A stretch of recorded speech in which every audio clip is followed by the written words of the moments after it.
Our seeds of faith for today is entitled Vent Out and Still Trust God. With the different quarantine orders all over the world, people are resorting to a lot of things to occupy the mind. Some are reading, some are into binge watching, some are gardening, some are browsing the internet and social media, and some are taking pictures and videos.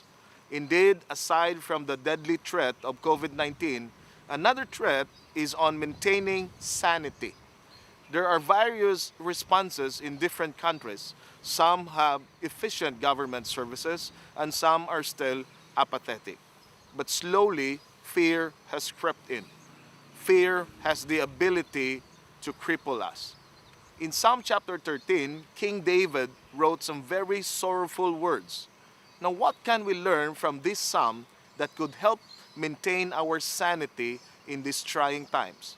First, it is okay to vent our disappointments or anger towards God.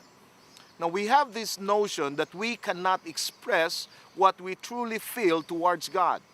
We keep telling ourselves not to question God. But David, in this psalm and in many of his psalms, is teaching us that God can accept whatever we vent out.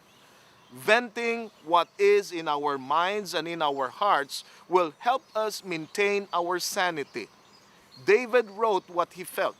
It was a great release for him to write down these complaints. He said, "How long, Lord, will you forget me forever? How long will you hide your face from me? How long must I wrestle with my thoughts and day after day have sorrow in my heart? How long will my enemy triumph over me?" My friends, in these difficult times, Psalm chapter 13 is encouraging us to vent out what we feel towards God. Try it. It is liberating. Secondly, we must hold on to God's unfailing love, for this will surely come to pass. David was able to hold on to God because of what happened in the past. History was on the side of God. In spite of what was happening in the life of David during the time that he wrote Psalm chapter 13, he was comforted by his trust in God's unfailing love because God has already proven it to him.